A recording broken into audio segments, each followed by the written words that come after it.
हिंगोली जिल्ह्यातील श्री संत नामदेव महाराज नरसिंह नामदेव या ठिकाणी एकादशी निमित्त लाखो भाविकांनी घेतलं दर्शन।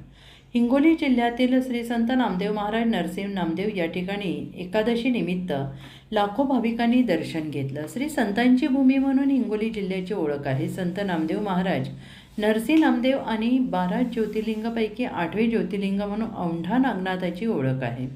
आज भगवान शंकर औंढा नागनाथ आणि नामदेव महाराज नरसिंह नामदेव या ठिकाणी मोठी भाविकांची गर्दी झाली होती।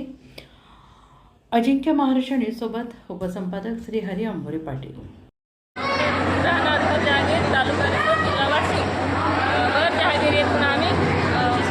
महिलेचा गट आलेला आहे। श्री संत नामदेव महाराज संस्था येथे सेवा त्यासाठी ती सेवा आमच्या वाटेला आणि आम्ही ती निश्चितपणाने करत आहोत। झाडपोस असो किंवा पाणी तळाचा असो, आम्ही ते नियमाप्रमाणे करतो। आणि तसेच या इथंच नव्हे तर जगभरात प्रसिद्ध झालेले संत नामदेव महाराज संस्थान हे शीख धर्मापासून बाहेर देशापर्यंत पोहोचलेलं आहे। पण ते दर्शनासाठी आले। आम्ही त्यांच्या सुविधासाठी फराळाचं उपस्थित करू शकतो किंवा रांगेप्रमाणे नियमित असे लावून आम्ही सेवा मोफत करतो। माझे 2 शब्द बोलते आणि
आणि त्यांच्या कार्यकालामध्ये अनेक चमत्कार घडून दाखवले।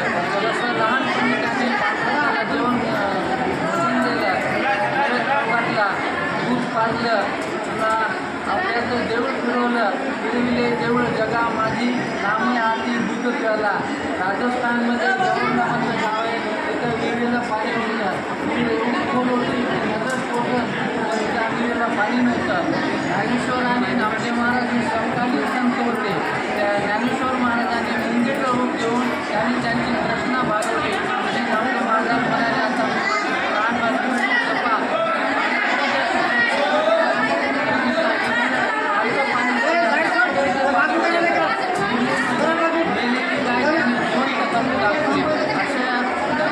अनेक चमत्कार करून दाखवले। पंजाबमध्ये त्यांनी 18 वर्ष तपस्या केली। कीर्तनाचे रंगीन ज्ञानदीप लावून लागले। त्यांना अख्खा जसा कीर्तनाचा खरंच त्यांनी बसवलेला आहे। आजही त्यांचे ठाकूरच आपल्या भारतीय संगीतात उभा राहिला। कीर्तनाची खरी सुरुवात चांगली माणसांनी पंजाबमध्ये आजही पंजाबमध्ये हजारोने भक्त नामदेव महाराजांच्या दर्शनासाठी मोठ्या संख्येनं नामदेव महाराज यांच्या दर्शनासाठी आज या कमला एकादशीचे दर्शन घेतलं कोणतेही